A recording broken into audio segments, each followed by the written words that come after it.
Hi, this is Caroline, and this is the weekly astrology update for Monday, October 1st to Sunday, October 7th. So, right now we are in the middle of Libra season, so that means that it's Sun in Libra. And what is happening with that energy is when the sun is in a sign, that's the strongest energy that we're feeling. That's why we end up calling it the season of.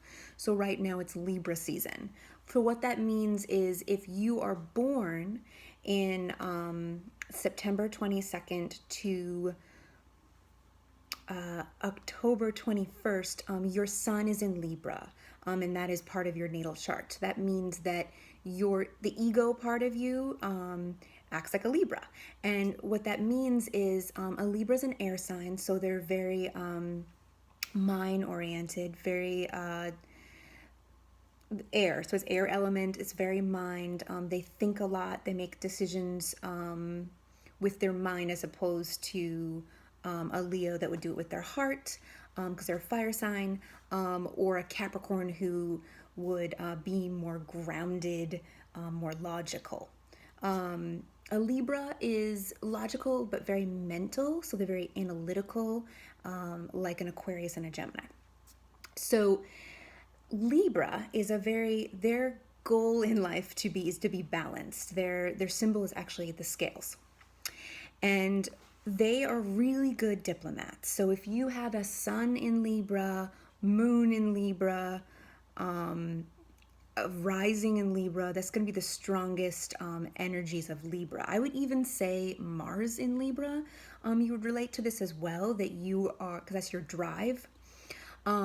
You are always trying to smooth things over, trying to really make every situation and every relationship in your life as pleasant as possible, which is very lovely. Libra energy is very sweet, very charming. They're ruled by Venus, so again, very charming.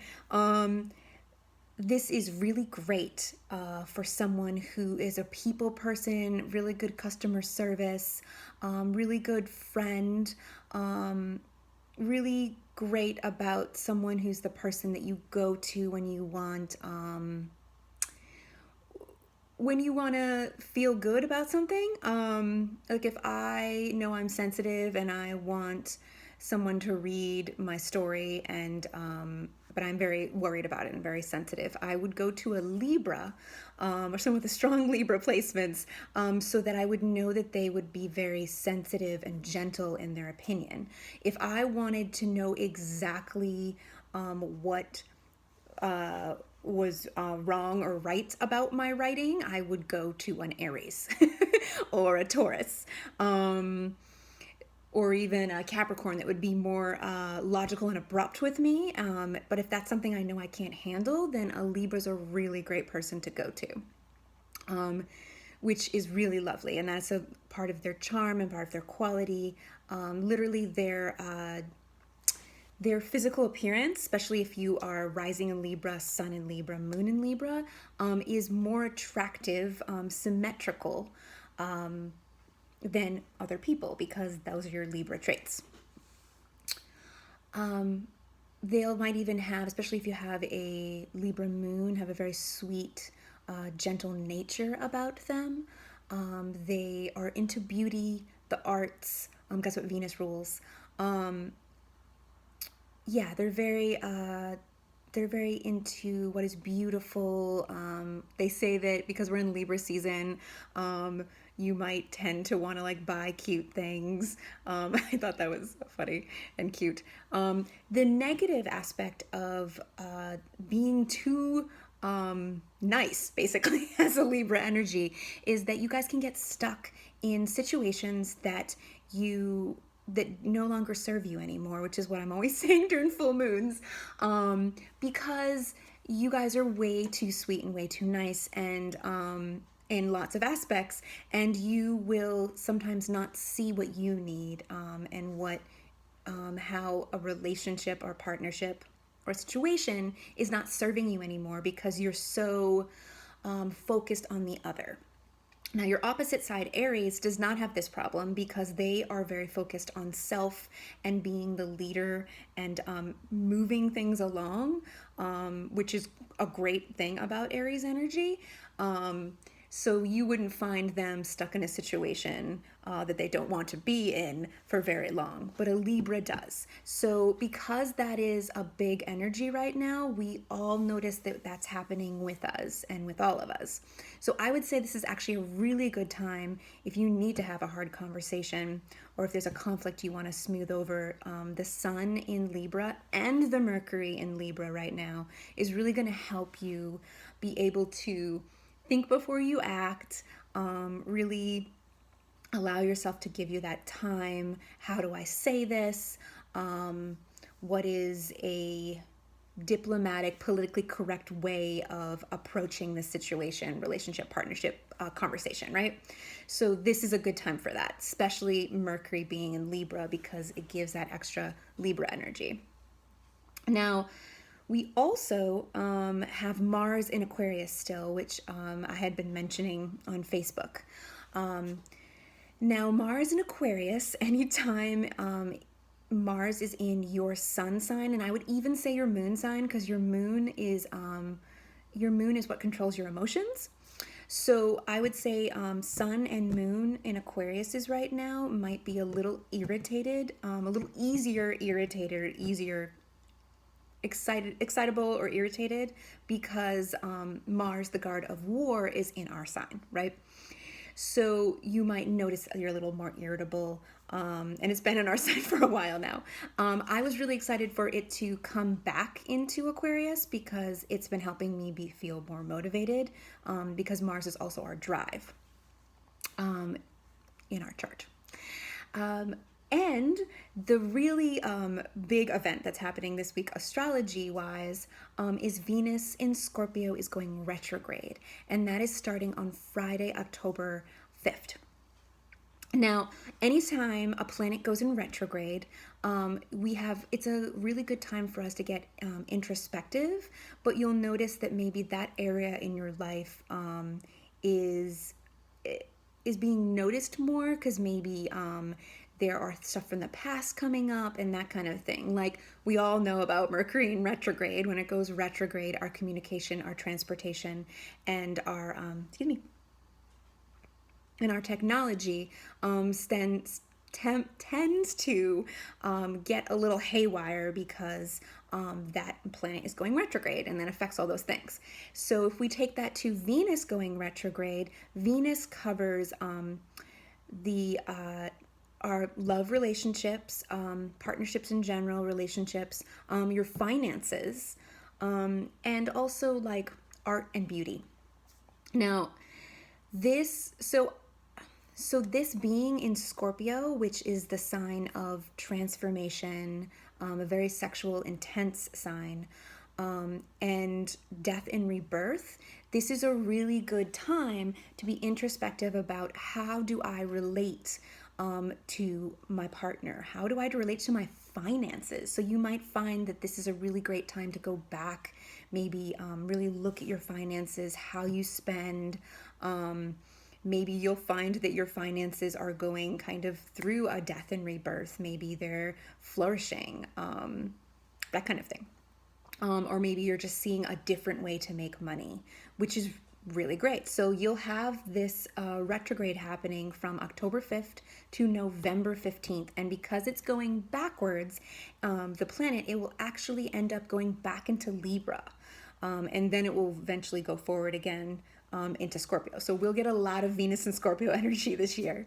When it goes back into Libra in November, we will again be feeling that Venus in Libra partnership energy that we're feeling right now, but even more so because Venus rules Libra and it's really happy in that sign, literally.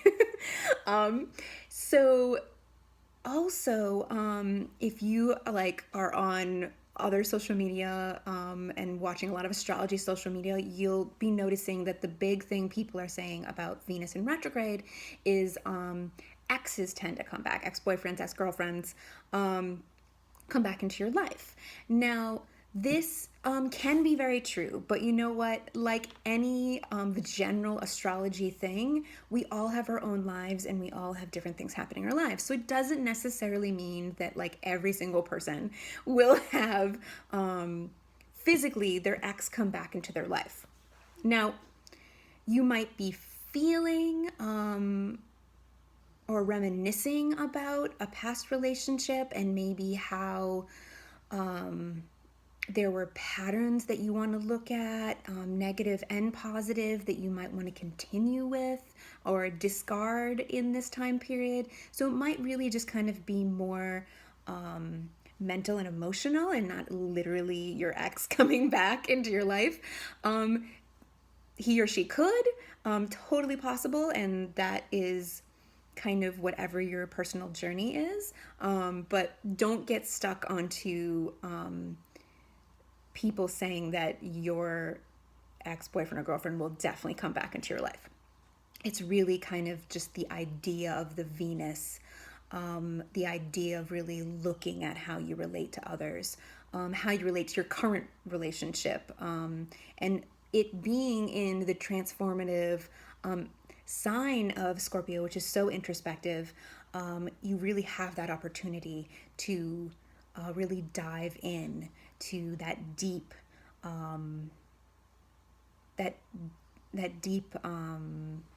introspection. They're deep introspection and deep are the same thing, but you know what I mean. Really, kind of allowing yourself the opportunity to really look at like, how do I relate? How am I a good partner? How am I a bad partner?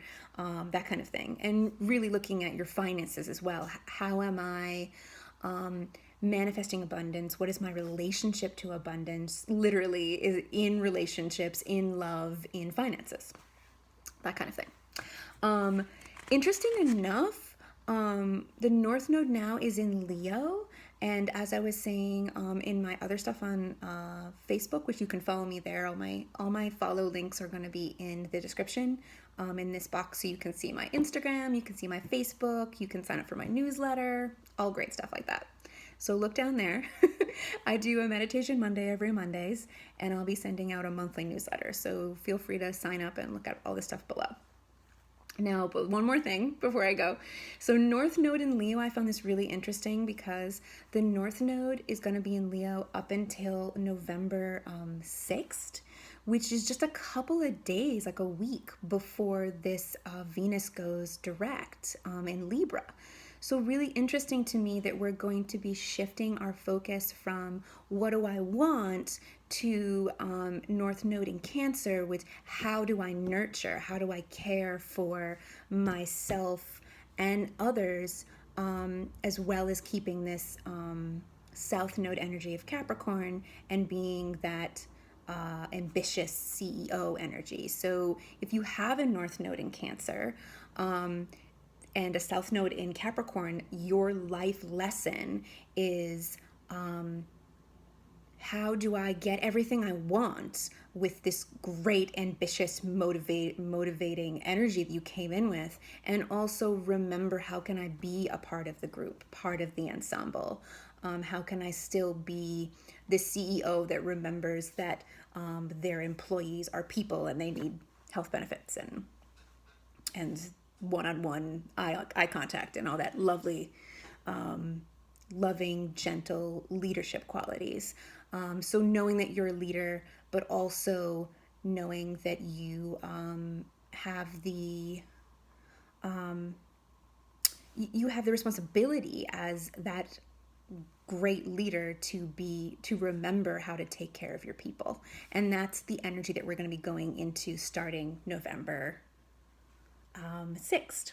And so it's just that will be kind of coming into this Venus and Libra going direct November 15th, which is how do I relate to others? So really November is going to be a lot about how I relate to people. So the next couple of months, really, really, you have this opportunity to see how I relate to others, my partnerships, my family members, any kind of relationship. And what is my relationship to my finances, which is also Venus? Often people forget that Venus also covers finances in relationship to others. Do I enjoy my job? How well do I do my job? How do I make money through other people, through investing, not just me by myself? And you will actually find when Venus is in Libra, you may have more opportunities to make money with others as opposed to just by yourself, which would be like Venus and Aries. So that is your astrology update for this week of October 1st to October 7th. And if you are interested more in this Venus in retrograde and how it affects the sacred union journey, I am going to actually be doing a separate video explaining what this sacred union is about. Lots of people will mention what is sacred union, divine partnerships, that kind of thing, and I just wanted to do a video on that and my take on that. And I think that this Venus in retrograde will be helping that. So have a wonderful week, and I will talk to you guys later.